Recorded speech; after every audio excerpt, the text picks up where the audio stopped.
Muito obrigada, Paulo. Seguimos aqui nesse tema. Algumas premissas, tá, amigos? Assim, a primeira delas é a seguinte: a minha intervenção é de natureza informativa. Acho que a ideia é permitir às pessoas que entendam mais ou menos o que está acontecendo.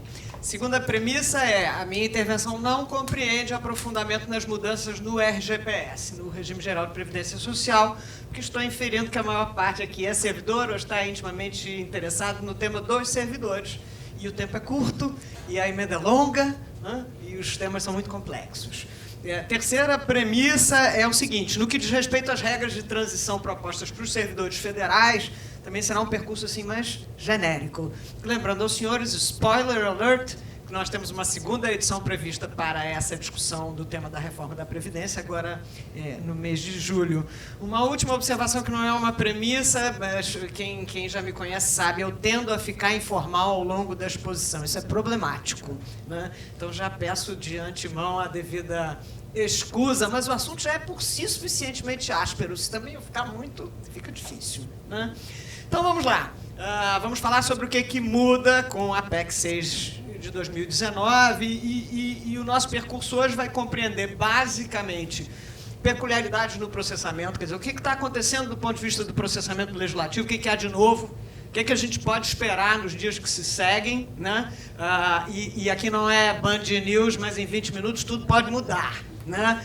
Tenham em conta que isso que eu estou trazendo agora diz respeito às informações que eu tinha até às 13 horas, quando eu fui almoçar. Não sei se terá já mudado, pode ser que tenha, né? Então, deem-me o devido desconto. Segundo elemento, que me parece também que é uma coisa que interessará mais de perto a nós aqui, é saber como é que é essa história de que estados e municípios não estão, né? É isto mesmo? Não é? É, mas não tropo, né? Como é que é essa história? Vamos também falar um pouquinho do que está previsto nas regras de transição para a União, que é o que se tem hoje no substitutivo, porque na eventualidade de nos próximos 20 minutos os municípios entrarem, né, a gente já saberá que é mais ou menos isso que nos espera.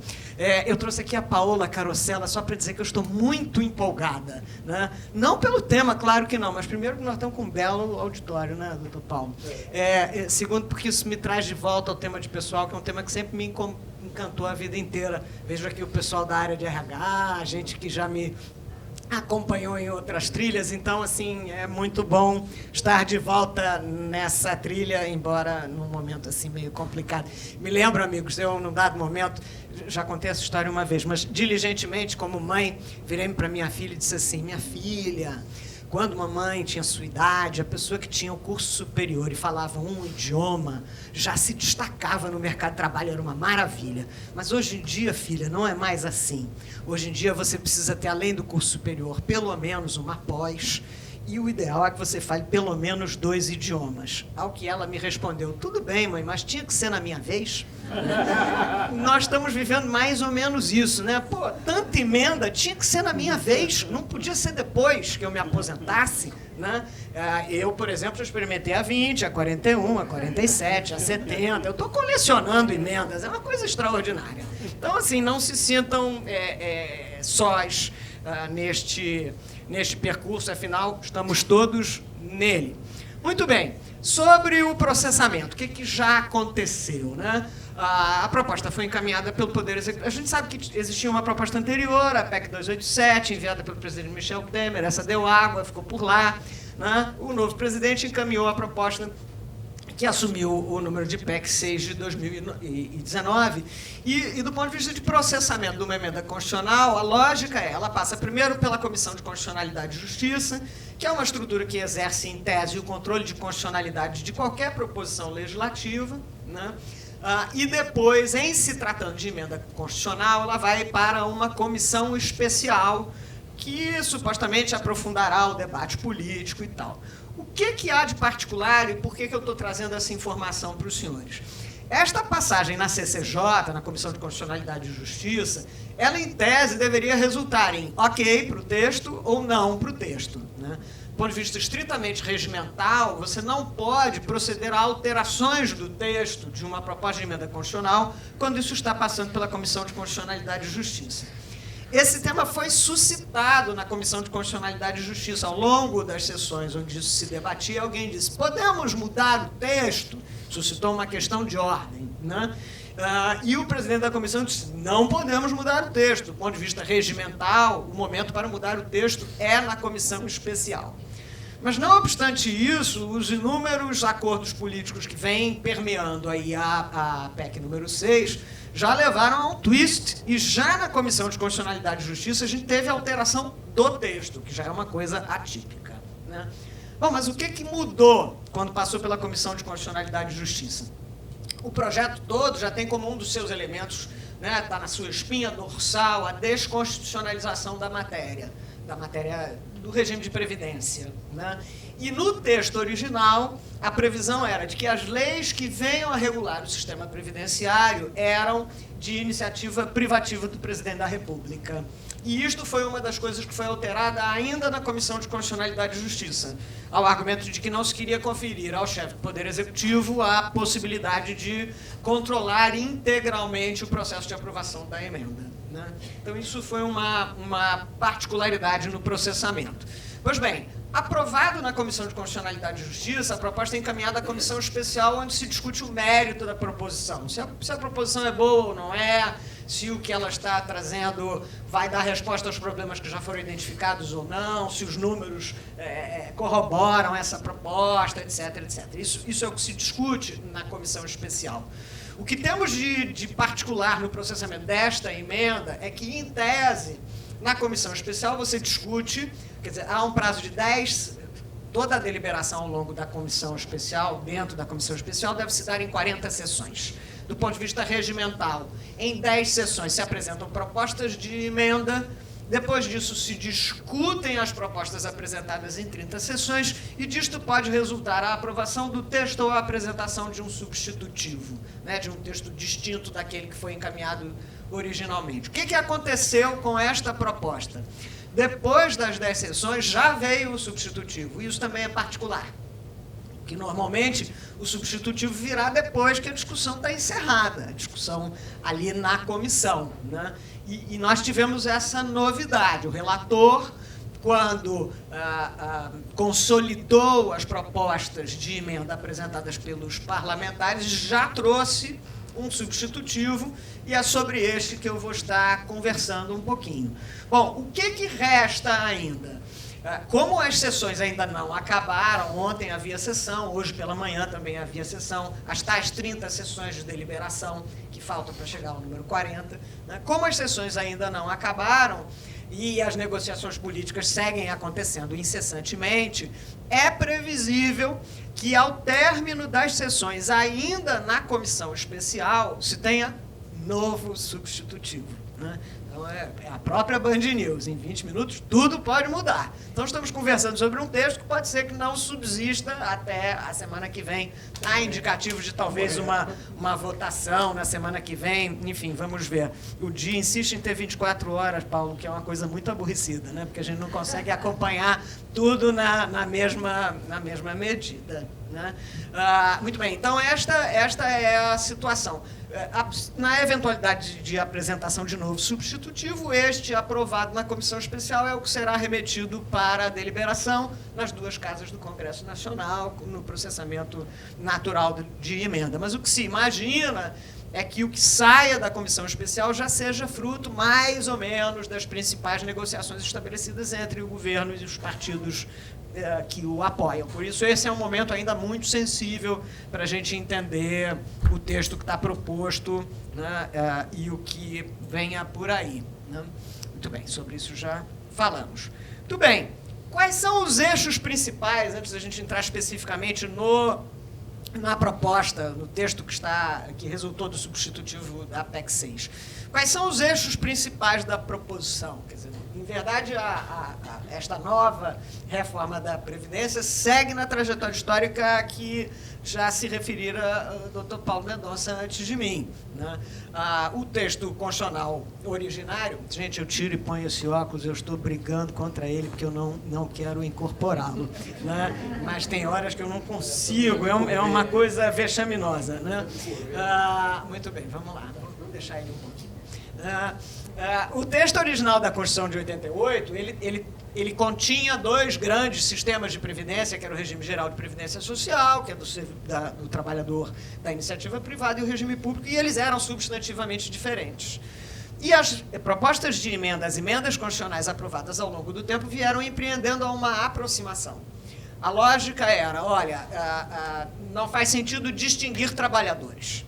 Então, se você trabalha para a iniciativa privada ou se você trabalha para o poder público, a cobertura previdenciária, que é aquela cobertura contra a perda total ou parcial, permanente ou temporária da capacidade de trabalho, essa cobertura previdenciária deve ser igual.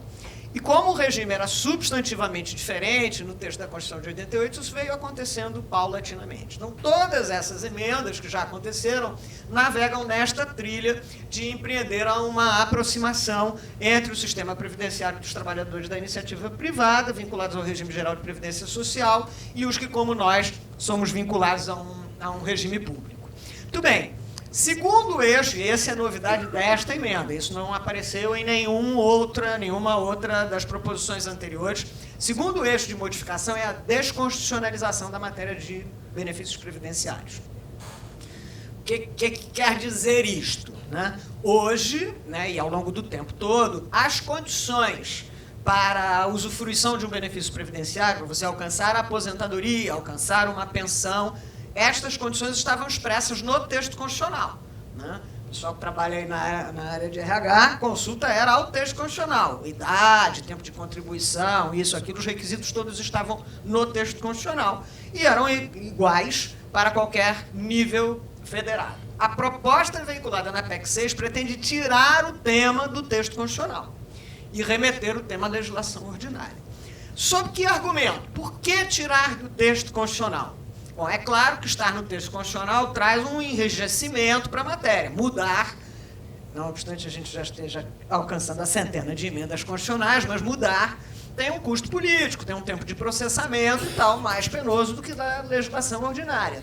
E a lógica é, como disse o doutor Paulo, essa é uma matéria sujeita a uma dinâmica. Né? O perfil de sobrevida muda, as condições econômicas mudam, etc, etc. Então, desconstitucionalizar permitiria que a gente fizesse as adaptações necessárias à medida que as condições de vida mudem, de molde a que o sistema previdenciário fosse capaz, fosse sustentável e fosse compatível com o momento em que a gente efetivamente tem uma perda da capacidade de trabalho. Né? De novo, lembrem-se, o conceito de previdência envolve a proteção contra a perda total ou parcial, permanente ou temporária da capacidade de trabalho. Então, esse é um componente importante. Então, se você perdia a capacidade de trabalho aos 50 anos e hoje perde aos 70, isso deveria estar refletido no sistema previdenciário, por isso, então, a proposta de desconstitucionalizar.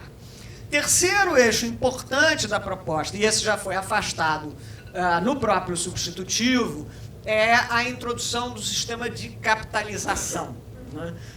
Como os senhores sabem, ou já terão visto aí pelos jornais, existem dois sistemas básicos de previdência, relacionados à previdência. Você pode ter um sistema chamado de repartição simples, em que todo mundo contribui, você junta aquele bolo de contribuições e com esta reunião de recursos você financia os benefícios que já estão existentes, deferidos e em pagamento. Esse é o sistema de repartição. E existe, bom, no sistema de repartição, todas as contribuições se juntam. Vanice não contribui para o benefício de Vanice. Vanice contribui para os benefícios previdenciários dos servidores vinculados ao regime do Preve-Rio. Né? A outra alternativa é o sistema de capitalização, onde aí você tem a individualização das contribuições, né? E as contribuições de Vanice, só essas, concorrerão para o financiamento dos benefícios previdenciários de Vanice. Então você tem uma individualização total. Essa era uma proposta que estava no texto original da PEC 6, mas estava assim, olha, pode ser instituído o sistema de capitalização em lei complementar, ponto. Né? Qual foi o grande desconforto com essa proposição? Dois. Né? Primeiro, o texto aludia à possibilidade da vinda do regime de capitalização, mas não dizia em que termos. Não, mas como é que vai ser? O que vai ser das pessoas como nós, né? que já contribuímos durante X tempo da nossa vida para um regime de repartição, como é que seria essa migração para um sistema de capitalização, nada disto se dizia. Né? Como é que você vai financiar esse... Nada disso estava tratado. Então, isso gerou um estranhamento de parte do legislativo que resistiu. O segundo argumento era... Esse argumento eu não tenho muita capacidade de compreender. Era um argumento de que a proposta, como estava, dava uma carta branca para o executivo. Eu confesso que eu não tenho muita capacidade de compreender, porque se dizia que o sistema ia ser regulado por lei complementar, salvo erro ou omissão, né? Quem aprova a lei complementar não é o executivo. Então, acho que não era exatamente uma carta branca para o executivo. Mas fato é que o argumento sensibilizou, pelo menos neste momento, Band News, em 20 minutos tudo pode mudar, né? O argumento sensibilizou e, neste momento, no parecer, no substitutivo apresentado pelo relator na comissão especial, o sistema de capitalização, qualquer referência a ele, foi excluída. Um último componente que é importante e vai repercutir para nós aqui é um reforço à lógica da introdução nos regimes públicos do regime de previdência complementar. O que é o regime de previdência complementar? O regime de previdência complementar já estava no texto constitucional autorizado. E aí, portanto, o Estado do Rio de Janeiro já o tem, a União já o tem, outros entes públicos têm, nós aqui no município ainda não o tínhamos. A lógica do regime de previdência complementar é que o ente público criaria um regime de previdência, este adicional complementar. Você contribuiria, em princípio, para haver no regime público ordinário um benefício limitado, né? Normalmente limitado ao teto de benefícios do regime geral, do INSS, e você poderia contribuir ou não para o regime de previdência complementar público. Aí era escolha sua. Se você não quisesse se filiar ao regime de previdência complementar público, você podia não se filiar, e aí vai se filiar ao regime de previdência complementar de uma instituição bancária privada, ou não vai se filiar, sei lá o que você vai fazer. Né? Por que a instituição de um regime de previdência complementar se apresentava como eventualmente atrativa para determinadas instituições públicas? Porque você podia limitar o teto de benefícios. Né? Então, todo servidor que tivesse vinculado ao regime de previdência complementar receberia no máximo o teto de benefícios, e isso se apresentava como economicamente interessante. O texto agora, já o texto original e o substitutivo manteve a mesma lógica, ele torna o regime de previdência complementar público obrigatório, de instituição obrigatória. Significa dizer que nós vamos ter que lidar com isto. Né? Então, aquilo que até agora dependia de uma escolha do chefe do Poder Executivo, em se aprovando o texto como está, não dependerá mais. Né? E mais ainda, a proposta do substitutivo estabelece prazo para a instituição do regime de previdência complementar, que são 2 anos. Né? Então, assim, na agenda já temos isto. Né? É possível a criação, nós, então, aqui da Procuradoria, provavelmente seremos docemente chamados a meditar um pouco sobre, não é, doutor Rubem, sobre a lei instituidora do regime de previdência complementar. Não bastassem os problemas, teremos mais esta novidade. Enfim, esses são os eixos principais da proposição. É de se dizer também, né, para tranquilizar, porque sempre há as Cassandras de plantão, né, e o direito adquirido, a lógica de preservação do direito adquirido está lá, isto seria, decorreria também de cláusula pétrea, etc, etc. E, é claro, em se estabelecendo um novo regime, a gente tem também regras de transição. Muito bem, como é que o texto vai implementar essas ideias novas todas? Do ponto de vista de estratégia, a PEC 6 revoga as regras atuais de requisitos básicos de aposentadoria, que elas estão lá no artigo 40 e seus incisos, né? Autoriza a edição de lei dispondo sobre isto e estabelece regras de transição a partir do seu artigo 3º, 4º, por aí vai, e diz, olha, as regras de transição valem enquanto não sobrevier a lei complementar regedora, a lei complementar, a lei complementar regedora desta matéria. E aí o primeiro apontamento que vale fazer é o seguinte: ok, você tem, no texto hoje vigente, regras de transição indicadas para os servidores federais. Mas e se a lei não vier ou demorar? Né? As regras de transição hoje apontadas para os servidores federais podem se transformar em regras permanentes. Então, aí, esse é um primeiro componente que a gente tem que ter em conta aí na equação. Outro componente que a gente tem que ter em conta na equação é que, considerada a sucessão de emendas que a gente já teve, nós temos um universo vasto de servidores em possíveis distintas situações de transição, né? Então, você tem os servidores que já estão usufruindo de um benefício previdenciário. Esses são os que podem dormir mais tranquilos, porque eles, em tese, não serão por alguma coisinha que direi mais adiante, mas, em tese, não serão atingidos. Nós temos ainda os servidores, já faltou aqui, tá vendo? Tinha mais um quadradinho aqui no meu gráfico. Temos os servidores já elegíveis à aposentadoria, ainda que não formalmente aposentados. Esses também, em tese, estão um pouco mais tranquilos. Devo dizer que eu estou nesta condição, né? Desculpem, isso foi um momento assim de... Né, eu falei muito empolgada, né? Deus é pai, não é padrasto. Temos também... A situação, inclusive, ratifica tudo que eu falei, que tem que se fazer a reforma do... Não é? Muito obrigado, doutor Paulo. Muito obrigado. Temos os servidores em atividade com ingresso anterior a 31/12, que é o pessoal que já estava no serviço público antes da emenda 41. Temos os que ingressaram depois da emenda 41, optantes ou não optantes por regimes de previdência complementar. Enfim, é uma miríade de situações que a PEC 6, em tese, tem que cuidar. Não por outra razão, ela tem o tamanho que tem e a complexidade que tem. Muito bem. O que muda, né? Já vimos, né? Desconstitucionalização, eixos principais. Agora, no que diz respeito aos requisitos de aposentadoria em si, o que muda? Quais são as proposições da PEC? Ela muda um pouco a lógica dos requisitos, enrijece os requisitos, como a gente já sabe, né? Vamos ver rapidamente em que ela enrijece. Ela muda critérios de cálculo do benefício previdenciário também. Então, vai mudar as condições necessárias para você alcançar o benefício e vai mudar a regra de cálculo para a definição de qual seja efetivamente o valor do benefício. Vejam que, embora eu tenha dito ali, mudam os requisitos à aposentadoria em si, há também alterações no regime das pensões. Muito bem. Estados e municípios estão fora da reforma ou não estão fora da reforma? Porque a gente vê a imprensa dizendo, os municípios estão fora da reforma. Aí algumas pessoas vieram falar comigo, doutor, não sei nem por que a senhora vai falar disso, né? Os municípios estão fora da reforma.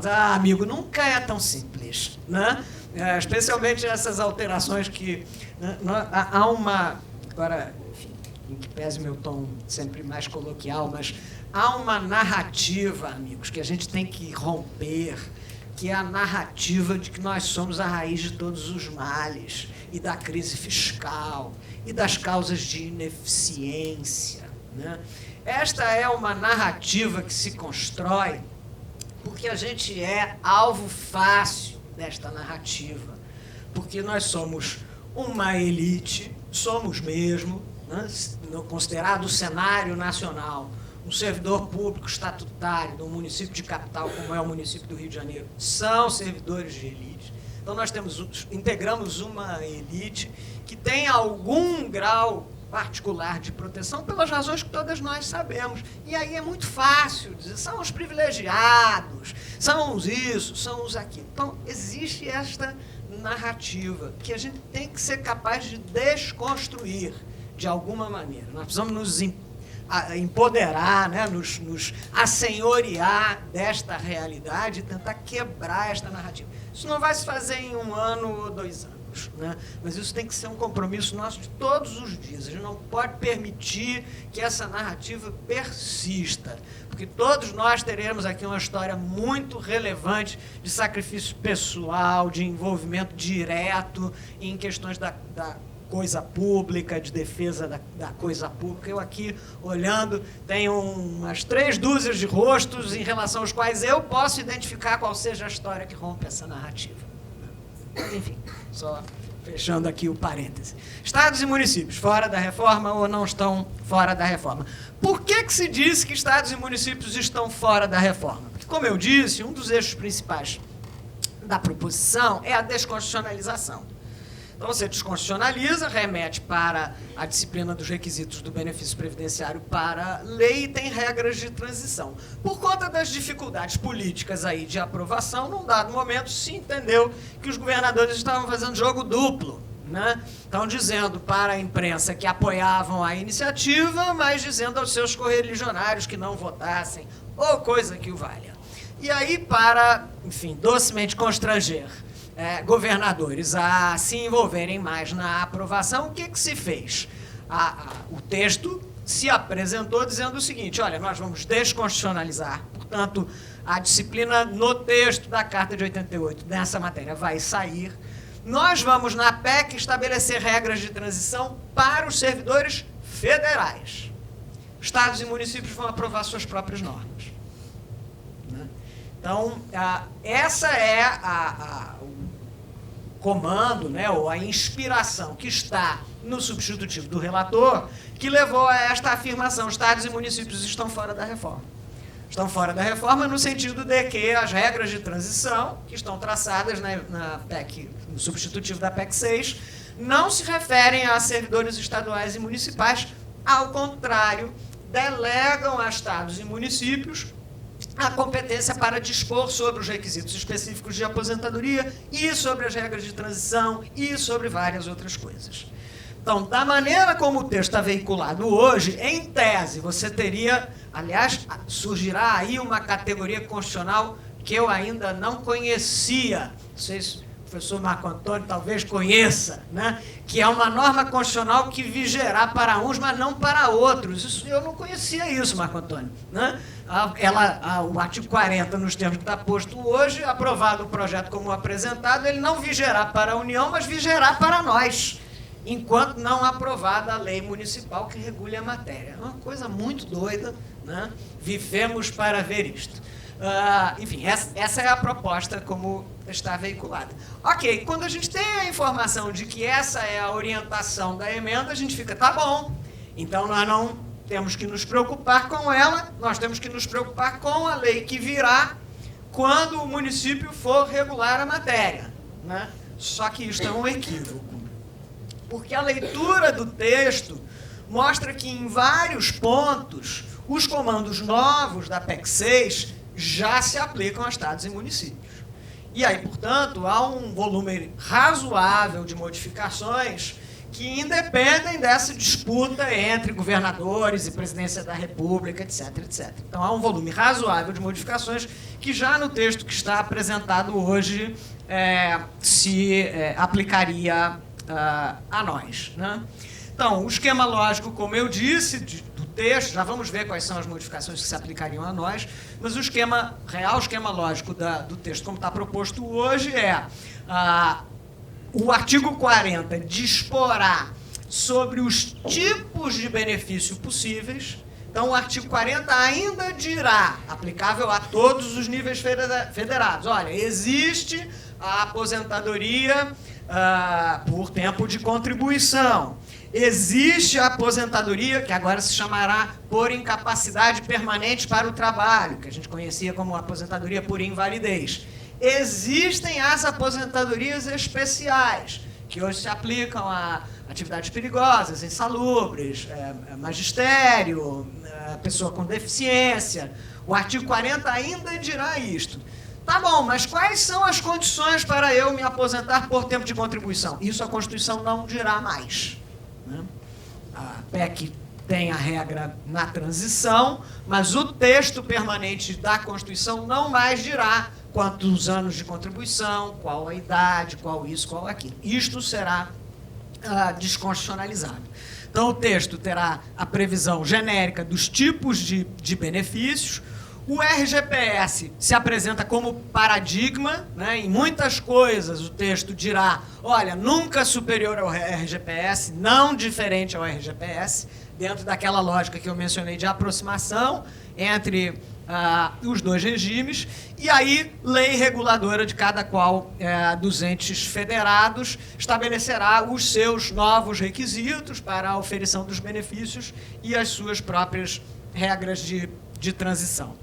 Muito bem, vamos agora aqui a um percurso rápido, se possível, de quais são as regras que vão se aplicar a nós, né, independente da quesilha aí sobre a lei reguladora. A primeira delas já desconta logo no início do texto, que é a previsão da readaptação, né, como condição indispensável para a aposentadoria por incapacidade permanente. A figura da readaptação a gente sabe que já existe, quando a pessoa tem condições de trabalho, mas não para o desenvolvimento das suas atividades ordinárias. Então, temos aquelas figuras de readaptação próxima à residência, readaptação em funções leves, etc., etc., né? Isto hoje se põe como uma alternativa para a administração, para não interromper o exercício, mas isso passará a ter um maior rigor e a impossibilidade da readaptação passa a ser condição para a aposentadoria por incapacidade permanente para o trabalho, né? Isso já vai, e diz ainda a proposta, que mesmo havida a aposentadoria por incapacidade permanente do trabalho, o servidor aposentado fica sujeito a reavaliações periódicas, né, para que se verifique se essa incapacidade subsiste, né? Vanice, mas isso hoje já pode acontecer. O servidor aposentado por invalidez, ele pode ser objeto de uma reavaliação. Sim, mas aqui não mais deverá ser sujeito a reavaliações periódicas, né? Até o substitutivo fez uma pequena modificação na disciplina dessa matéria, porque o texto original dizia que a condição incapacitante tinha que ser uma condição de saúde, e isso foi retirado, né? A lógica é que haja uma avaliação biopsicossocial. Não sei muito bem o que é uma avaliação biopsicossocial, mas é isto, né, que haverá para aferir-se essa incapacidade para o trabalho. Então, vejam que tanto a exigibilidade da readaptação, né, quanto ela como condição para a aposentadoria por incapacidade permanente, isto já se aplicaria a nós imediatamente. Segundo efeito que se aplica também a estados e municípios, independente de qualquer outra coisa, é a vedação à complementação de aposentadoria. Está lá no artigo 37, parágrafo 5, qualquer prestação a qualquer título que se venha pagando em complementação à aposentadoria passa a ser vedada na proposição aqui do substitutivo. Esta já senti assim, algumas observações aí na plateia. Essa é uma alteração importante. Vedação à incorporação de parcelas de caráter temporário. Aquela do artigo 74, eu misturo já o estatuto nosso com o do Estado. 74? Aquela boa e velha lá, percebidos nos 5 últimos anos anteriores à aposentação, enfim, a se ter em conta aí o artigo 39, parágrafo 9º, não mais subsiste, né? O que gera um impacto muito significativo, como a gente bem o sabe, porque isto tem sido uma válvula de escape para sair de uma má gestão das questões remuneratórias, efetivamente, de servidores públicos. E isto tende a gerar uma série de problemas. Eu que percebi por 4 anos, 10 meses e não sei quantos dias, né? A gente já consegue antever quais são as discussões que vão aparecer. Vai ter gente riscando no calendário, né? Quando é que eu chego nos 5 anos? Pelo amor de Deus, demore mais um pouquinho, né? Enfim, mas essa é uma alteração significativa que se aplicará para nós e que eu já posso imaginar demandará muito da Procuradoria de Pessoal. Fixação de piso e teto de benefícios igual ao RGPS, já temos isso estabelecido também independente de legislação nossa local, está lá no artigo 40, parágrafo 2º. No tema da pensão por morte, a gente tem um tratamento curioso. A PEC diz que lei do ente federado disciplinará as condições para a percepção da pensão por morte. Mas ela sinaliza que você tem que diferenciar quando a morte decorrer, ou quando a morte envolver servidor titular de cargo sujeito à atividade perigosa. Então, municípios e estados estão sujeitos a esta regra. Embora eles tenham competência para dispor sobre a matéria, eles vão ter que dispor de maneira diferente em favor dos servidores que desempenhem atividade perigosa. Bom, o que não se aplica a nós? Primeiro, a regra de delimitação do cálculo de fixação dos benefícios previdenciários em si, que está lá no artigo 40, parágrafo 3º. Né? O artigo 40, parágrafo 3º, vai se aplicar especificamente aos servidores federais e nós vamos ter que estabelecer a nossa própria regra de cálculo. A proposta, como está hoje veiculada, também ela determina em favor dos servidores federais o que seja pessoa com deficiência, o que seja atividade perigosa, o que seja atividade insalubre, tudo isso está enunciado no texto, né? Mas nenhuma dessas definições se aplica a servidores estaduais ou municipais. Todas essas estão reservadas especificamente aos servidores federais. O que mais temos aí no nosso cardápio? Né? Aplicável ainda a municípios também, a filiação obrigatória dos detentores de mandato eletivo ao RGPS. O dever de instituição da Previdência Complementar, como eu já disse, num prazo de 2 anos. Isso também se nos aplicará. A ampliação da base de cálculo de contribuição de aposentadoria e pensão. Quer dizer, na verdade, a partir de uma vez o valor do teto de benefícios do regime geral de previdência já incidirá a contribuição previdenciária. E aí, quando eu disse aposentados não seriam alcançados, serão ou não, veremos. Porque temos a ampliação da base de cálculo, vamos discutir se há proteção de direito adquirido em relação a essa regra, isso também vai gerar ainda um bocado de debate. Abono permanência. Né? Abono permanência, o texto prevê ainda, estabelece as regras para os servidores federais, prevê que, portanto, nós teremos, mas nos termos em que a gente venha a estabelecer. Então, o município tem que contemplar a figura, mas não necessariamente nos mesmos moldes em que ela está contemplada para os servidores federais. E aí se põe tem uma transição, quer dizer, quem esteja como eu, né, percebendo a abono permanência, com a aprovação da PEC e na ausência da lei municipal. Vale a lei anterior, isso Né? Esta é a pergunta. Pela lógica Né? deles, é isso? Esta é a pergunta. No tema específico do abono permanência, você não tem uma regra muito clara na proposta, não. Não, a própria fixação de benefícios, dispositivo parágrafo 3º, eu dei uma olhada aqui, hoje é lei nacional. Sim, Deixa sim, de ser. sim. A lei nacional vale pra gente? Sim. Acho que... coisa de maluco. Está melhor do que o que estão. As regras dos regimes públicos, né, serão definidas em lei complementar, diz também a PEC número 6. Hoje estão previstas na lei 9717, né? 9717 Isto. e 10.887. Isto. Fixação de valor de benefício. Estas regras serão ainda definidas em lei complementar. Há parâmetros que já estão postos no próprio texto da PEC, do substitutivo da PEC, e estas se aplicarão a nós. Então, tanto os parâmetros para a disciplina dos regimes públicos estão no artigo 40, quanto a futura lei complementar, isto já se aplica também a estados e municípios, independente de lei local. Autorização para a implantação de alíquotas progressivas. Né? A PEC prevê um patamar mínimo de alíquota de contribuição previdenciária e ela prevê que em situações de desequilíbrio atuarial as alíquotas possam ser progressivas. Né?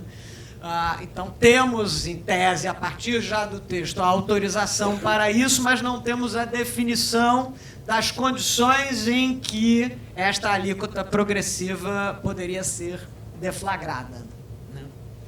Bom, ainda das coisas que não se aplicam para nós. As regras de transição, como eu já disse, lá a partir dos artigos 3º e seguintes, a delimitação das condições de abono e permanência, que também estão na regra de transição. O que está na regra de transição diz respeito aos servidores federais. Temos ainda um último leque aqui. Só para os senhores verem como o discurso de que estados e municípios estão fora da reforma é um discurso absolutamente equivocado e vazio, né? Também se aplica a nós a previsão, isso é curioso, isso é uma quebra da lógica do que seja previdência. Há um texto expresso, está no artigo 9º, parágrafo 3º do substitutivo, que diz que os afastamentos por incapacidade temporária e por licença maternidade, esses não serão custeados pelo regime de previdência. Esses serão custeados pelo Tesouro. É verdade que a gente vive isto já há algum tempo, mas se a gente pensar de novo que a lógica conceitual do que seja previdência é proteção contra a perda permanente ou temporária, total ou parcial da capacidade de trabalho, afastamento por incapacidade temporária devia estar também no regime de previdência, mas não estará, né? Esta também é uma regra que se aplicará imediatamente para nós, portanto, as despesas relacionadas a isso são despesas do Tesouro para fins de folha, viu, doutor Anderson? É assim que continua a parada, né?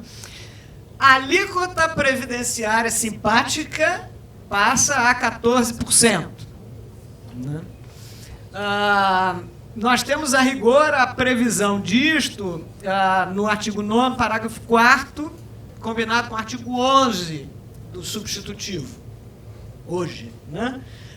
Porque há a previsão de que os entes federados disporão sobre a sua própria alíquota, mas que ela não pode ser inferior à que é praticada no nível federal e que, neste momento, aplica-se a lógica dos 14%. Vejam ainda que o substitutivo prevê para os servidores federais a possibilidade de alíquotas regressivas. Então, quem perceba menores valores de benefícios previdenciários não chegaria a este percentual. Mas esta previsão da alíquota regressiva está excluída expressamente de estados e municípios, ao menos até que a gente venha a ter a lei própria, né?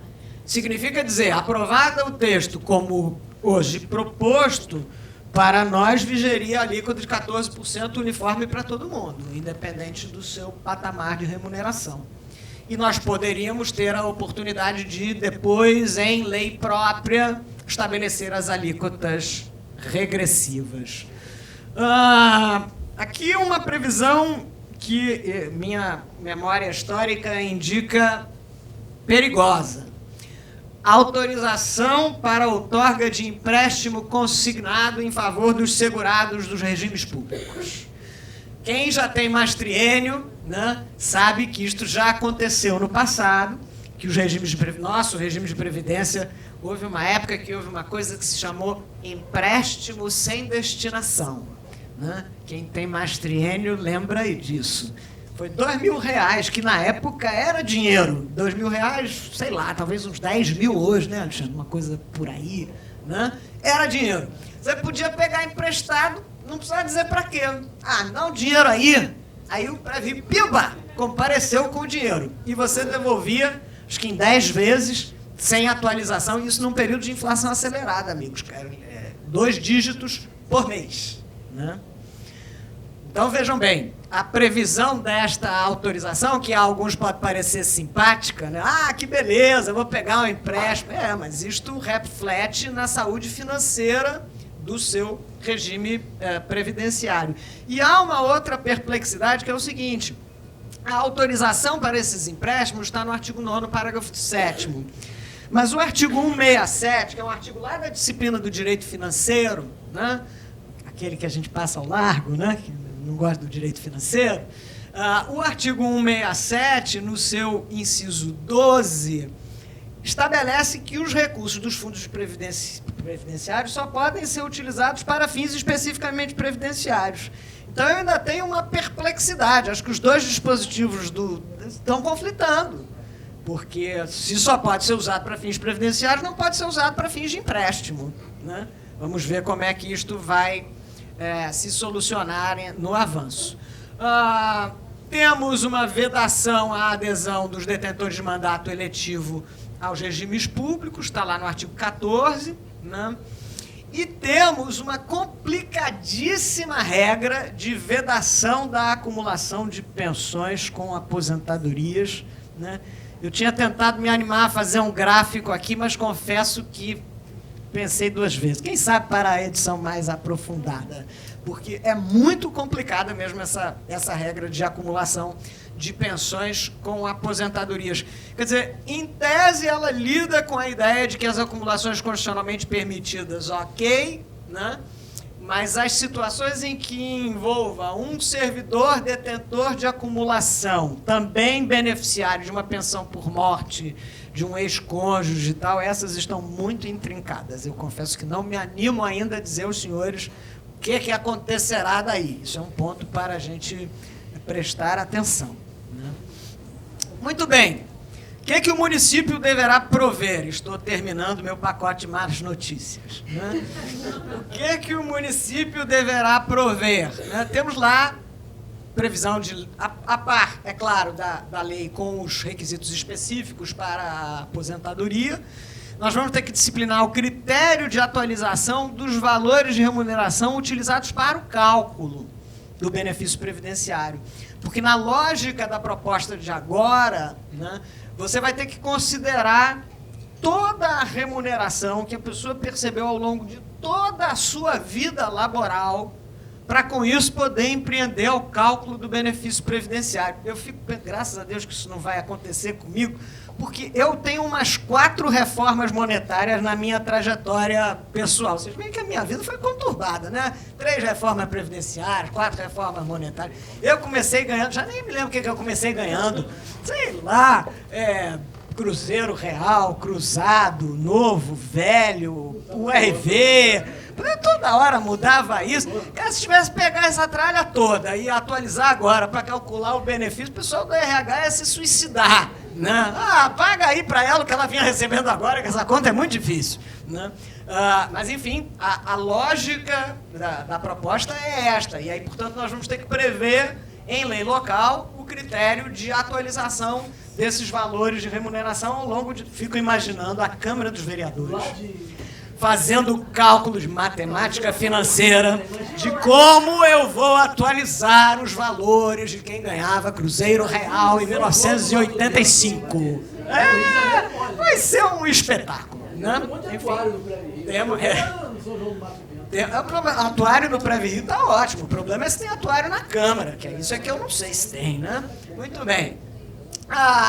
Critérios para o deferimento de abono permanência e tal, isso também é uma matéria que a gente vai ter que prover. Queria chamar a atenção dos senhores, e aqui estou concluindo, de um artigo que foi o artigo que me gerou mais perplexidade, que é esse artigo 13. Né? Vejam só, porque, lembrem-se, a proposta como hoje está veiculada, ela diz o seguinte, olha, complementação de benefício previdenciário acabou. Incorporação de verba temporária, cargo e comissão, acabou. E aí o que ela diz como regra de transição? Esta aplicável para todos os entes federados. Olha, fica transformado em vantagem pessoal, sujeita exclusivamente a reajustes gerais, quaisquer parcelas remuneratórias ou complementação de aposentadoria e pensões concedidas até a data de entrada em vigor desta emenda constitucional, em desacordo com essas duas vedações, a da complementação de aposentadoria e da incorporação de vantagem de caráter temporário. Então, assim, como é que nós vamos tratar esta rubrica? Primeiro, sim, apontei até de duvidosa constitucionalidade, porque se você já ouve a parcela como incorporação, como é que você vai transformar a natureza jurídica de uma parcela remuneratória já adquirida, né? Tenho dúvidas sobre os limites de possibilidade disso. E fico imaginando como é que a gente vai parametrizar o ergon, né? Vamos aqui destacar, essa é uma parcela pré-emenda sujeita a esse índice de reajuste, o resto não, né? Enfim, mas essa é uma previsão aí que eu acho que vai merecer um pouco mais de atenção. Pautas que virão, e aqui já estou fechando mesmo, são pautas que podem parecer pequenas, mas para a gente que está no dia a dia da administração, sabe que elas não são assim tão singelas, né, ou tão desimportantes. No tal do tema da readaptação versus aposentadoria por incapacidade permanente, né, como é que nós vamos apurar essa limitação à capacidade física? Qual é a natureza da análise? Quem analisa? Com que periodicidade? O que caracteriza que você tem uma limitação à sua capacidade física? Tudo isso são questões que não estão respondidas. E a gente sabe que no dia a dia da gestão dos servidores, você vai ter todo tipo de situação que compromete a sua capacidade plena, né? Mas isso determina a readaptação, não determina a readaptação? Como é que a gente apura isto? Né? Em que momento isso determinará uma reversão de aposentadoria por incapacidade permanente? Então, isso é uma pauta que vai ter que surgir. Qual o órgão responsável por fazer essa análise? Né? Isso é uma pauta que vai surgir em breve. E esta, me parece, vai surgir em breve espaço de tempo. Primeiro porque esta não está sendo muito debatida, não chama atenção. Esta é de aplicação imediata, então isso deve passar smooth aí na votação, né? Com a vedação de incorporações, aí é um problema recorrente, né? Bom, se não pode incorporar parcelas de caráter temporário a título nenhum, elas são ou não são base de cálculo da contribuição? Esta é uma discussão que a todo momento vem, né? Todo momento. Temos essa discussão já posta, vamos ver em que termos a emenda se apresenta e se isto repercute ou não repercute na análise que já se esteja empreendendo. Muito bem, amigos, o que se extrai de tudo isso, então, concluindo a nossa jornada? Primeiro, a reinclusão de estados e municípios é uma possibilidade real. Né? Essa suposta não inclusão, que a gente já viu que é suposta, porque em muitas coisas de grande repercussão eles estão incluídos, esta suposta não inclusão é um percalço político da aprovação. A gente tem visto frequentemente a imprensa dizendo, olha, vai entrar de volta, e tem que entrar de volta, porque o grau de especificidade das coisas que caberia a estados e municípios definir, como disse o colega Paulo Mendonça, né? São Gabriel da Cachoeira, que é um exemplo que eu sempre gosto de dar, no Alto Amazonas, 2 horas de barco de Manaus, né? Fazendo lá o cálculo de atualização do tempo do Cruzeiro Real. Impossível. Né? Então, assim, a reinclusão é muito, muito, muito, muito provável. Né? As múltiplas alternativas de transição, e aí 2 palavrinhas sobre isso, eu dissera que ia mencionar. Quer dizer, em relação aos servidores federais, a proposta trabalha com 2 lógicas de transição. Uma é o sistema de pontos, que a gente já conhece, né? Hoje é a 85-95, né? Então ela trabalha com esta alternativa, mas ela apresenta ainda uma outra alternativa, que é o sistema de pedágio. Você trabalhar tempo igual ao tempo que faltaria hoje para você alcançar a aposentadoria. Também na regra de transição há um componente novo que passa a exigir 20 anos de serviço. Né? E aí, portanto, sim, e ainda na regra de transição, para a alternativa de pontos, né, do sistema de pontos, nós temos a idade mínima progredindo no tempo, e temos também o número de pontos progredindo no tempo. Né? Então, a idade mínima, que no sistema de pontos começa em 56 para as mulheres, 61 para homens, vai aumentando 1 ano a cada ano a partir de 2022, e a fração 85, que hoje é 85,95, na proposta é 86,96, vai aumentando também 1 ano a cada ano a partir de 2020. Então, imaginem, amigos, para a gente juntar essas variáveis todas e descobrir exatamente quais são as suas condições. Né? Isso será muito espinhoso. Por isso, volto a dizer, é muito provável que os sistemas se unifiquem. E essas múltiplas alternativas vão exigir, na formulação das nossas decisões de vida para adiante, uma reflexão muito profunda. Aquele tempo em que a gente dizia, alcancei os requisitos, vou aposentar, ou não vou aposentar, acabou. Né? Você vai ter que fazer uma alta análise, uma detida análise, olha, se for nesta regra, como é que é, naquela outra. E nós não temos ainda definido o cálculo do benefício, nós estamos falando só, por enquanto, de alcançar os requisitos para aposentar. Né? Então, o pessoal do RH vai ser um período movimentadérrimo, mais uma vez. Né? Última observação é que a instituição do regime de previdência complementar é iminente, vai acontecer. Isto pode ser uma alternativa interessante, ou pode não ser, mas fato é que essa é uma discussão que não pode ser uma discussão exclusivamente no âmbito dos gabinetes técnicos do PREV-Rio, ou do gabinete técnico da Procuradoria-Geral do Município, ou no gabinete técnico do chefe do Poder Executivo. Essa é uma discussão que diz respeito a mais gente, né? E essa gente somos nós. Então, assim, talvez seja o momento da gente começar a entender um pouco melhor isto para interferir, para contribuir, para postular em relação ao que venha a ser um futuro regime de previdência complementar aplicável aqui na Prefeitura do Rio. Meus amigos, se eu pudesse sintetizar uma recomendação... o PowerPoint não me ajudou. Se eu pudesse sintetizar uma recomendação, eu diria, precisamos ficar atentos e vigilantes. O tema é árduo, a compreensão é difícil, mas nós somos qualificados. Se a gente tiver um pouquinho de esforço de raciocínio, a gente consegue alcançar. E esse é um tema que a gente tem que acompanhar, como eu disse, de já. Não é para esperar. Isso não é um assunto do povo de Brasília, isso é um assunto nosso. Né? Então é preciso que a gente acompanhe para compreender melhor e, eventualmente, tentar contribuir. Espero que essa nossa intervenção aqui, minha e do Paulo, tenha auxiliado para isso. Convido vocês para a próxima, que vai acontecer no dia 10 de julho. Né? E acho que temos tempo para, talvez, 2 perguntas, se houver. Quem se voluntaria? Diga, Rubem. Rubem, você fala só no microfone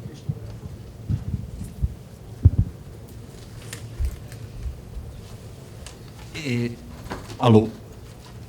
Bom, obrigado aí pelas palavras, pelos ensinamentos. Eu tinha uma pergunta para o Paulo. Eu pesquisei a jurisprudência do Supremo e ela parece assim, razoavelmente consolidada no sentido de que a instituição de alíquotas progressivas de contribuição previdenciária é inconstitucional porque tem a característica de confisco. Eu não vejo ninguém comentando sobre isso, eu não vejo isso como um freio aí para os avanços da PEC. Eu queria saber se você conhece alguma coisa a respeito. Eu, particularmente, não me debrucei sobre esse tema, até porque essa questão nunca foi posta concretamente, pelo menos aqui em nível regional, né? Não conheço esses precedentes aos quais você está se referindo, mas aparentemente, para mim, eu não sou tributarista, né? Mas eu não vislumbro inconstitucionalidade, não. Porque se tiver atrelado a extrato remuneratório, você tem você pode dar progressividade igual ao imposto de renda.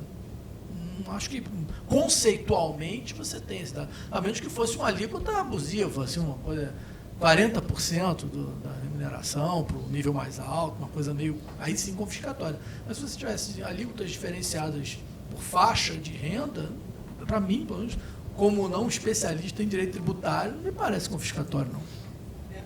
Penso também, Rubem, como o texto atrela a progressividade das alíquotas à má situação atuarial do regime, quer dizer, não é a instituição né, seria temporário e estaria intimamente relacionado a manter a saúde financeira do benefício para todos. Então, talvez essa seja uma alternativa para escapar dessa discussão. Acho que, do ponto de vista do debate político, isso talvez não tenha vindo tanto à luz, porque está autorizado mas não tem maior detalhamento. O que tem maior detalhamento, ao contrário, é a alíquota regressiva, né? Então, talvez por isso a matéria não tenha vindo assim tão ao debate.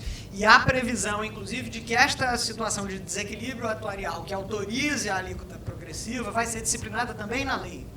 Então, não é uma escolha nebulosa ou opaca do gestor do regime previdenciário. Talvez esse seja um fator novo que permita, eventualmente, até a revisitação dessa jurisprudência que você se referiu. Não vingou aquela... Porque eu tinha visto, não sei o quê, ia até 22%, tinha uma tabela de progressão, isso não vingou? Para regimes públicos, isso não se aplica. Não temos previsão específica para isso. Nós temos só autorização para a progressividade nos termos que venha disposto na lei complementar. Diga, precisava só, porque estamos... Obrigado pela exposição. Pelo que eu entendi, existe uma tendência de os estados e municípios ficarem fora da reforma, especialmente em relação ao critério de tempo de contribuição e cálculo, não é isso? A minha pergunta é se isso não feriria também um dos objetivos da Constituição, que estão no artigo 3º, diz que constituem objetivos fundamentais da República Federativa do Brasil. Inciso 3, erradicar a pobreza, a marginalização e reduzir as desigualdades sociais e regionais. E no inciso 4, basicamente, se passar essa exclusão, se isso não iria de encontro a esse objetivo de reduzir as desigualdades sociais e regionais. Acho que depende esse argumento, reduzir as desigualdades regionais, ele pode ser usado para os dois lados, né? Você pode dizer, eu estabeleço tratamento homogêneo para reduzir as desigualdades regionais. Ou você pode dizer, eu estabeleço tratamento diferenciado para reduzir as desigualdades regionais, né? Então, o que se pôs, por exemplo, em relação à alíquota de previdência? Uma coisa é a alíquota de previdência que tem que viger para o município do Rio de Janeiro, que tem um passivo previdenciário já grande, e outra coisa é o que tem que viger para os servidores do Mato Grosso do Sul, que é um estado recém-criado, né? Então, assim, aí se preconizava a diferenciação para justamente reduzir as desigualdades. Então, acho que esse argumento do artigo 3º não vai ser decisivo, porque, como eu disse, ele pode ser fletido para um lado ou para o outro. A partir da indagação, colega, eu ia só fazer uma consideração aqui, no seguinte aspecto, né? Dentro do histórico que eu fiz, no breve tempo, eu não pude tocar nesse ponto. Mas se a gente pegar o regime original da Constituição de 88, no que tange a Previdência dos Servidores Públicos, ela era extremamente enxuta. O que o governo quer fazer é um revival do que existia originariamente.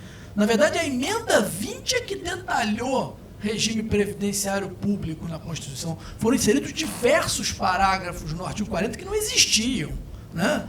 Então, essa questão de desconstitucionalizar a matéria previdenciária é mais do mesmo. Ou seja, originariamente era assim. Aí, em determinado momento, se entendeu que não se podia dar essa liberdade plena para os entes públicos locais, exatamente porque eles não tinham capacitação técnica, não tinha, naquele momento se falava muito de responsabilidade fiscal, né? A emenda anterior à LRF, mas a emenda 41 é posterior a ela. Então, já se falava muito de responsabilidade fiscal. Então, tentar criar, foi uma tendência de criar leis nacionais que criassem diretrizes básicas para os entes públicos fazerem gestão financeira. Na prática, a questão previdenciária é um pouco isso, né? Então, porque no final das contas, uma peculiaridade do nosso federalismo, os entes públicos, quando estão em crise, batem lá na União para pedir socorro também, né? Esse é o outro lado da moeda. Então, quando vem essa questão do município, do Estado estar fora da proposta, ou dentro da proposta, me lembra muito isso, né? A partir da leitura que a doutora Vanice viu aqui, me parece muito mais um estatuto funcional da União, que eles botaram como emenda constitucional, do que propriamente uma questão de reforma previdenciária. Pasmem, discutir critério de aposentadoria por invalidez no texto constitucional é demais, né, nessa altura do campeonato. Discutir se é readaptação. Isso aí quem tem que decidir é o médico, o perito, não tem que estar na Constituição essa matéria. Então eu até fico muito surpreso, porque alguns dispositivos, até indagava nisso, essas questões foram inseridas no substitutivo do relator, já constavam da proposta original, Vanícia, essas coisas mais exóticas, heterodoxas. Não, vários desses tempos. O tema da readaptação, isso tudo já constava no texto originário. Isso veio já da proposta do Executivo, que já era muito extensa, já tinha essa característica que você se referiu. Na verdade, ela não atinge o alvo central do negócio, que é o problema fiscal. E há um elemento curioso, por exemplo, as normas de estrutura dos regimes públicos, que estão na 9717, na lei que se seguiu, portanto já estava regulado, estas vêm para a Constituição. Então é engraçado, o argumento é desconstitucionalizar. Então você tira os requisitos de aposentadoria da Constituição, mas você traz uma matéria que já estava regulada em lei ordinária, com aplicação tranquila, não tinha DIN, não tinha nada. Essa você traz para a Constituição. Então ou desconstitucionaliza ou constitucionaliza. É uma coisa assim um pouco esquizofrênica. Por exemplo, essa questão de cálculo de benefício previdenciário. A lei federal, tem uma lei nacional, como eu disse na minha exposição, que já disciplina isso. Por que vão jogar isso para o ente, a lei local do ente definir? Sabe, realmente é um nonsense a proposta nesses aspectos, né?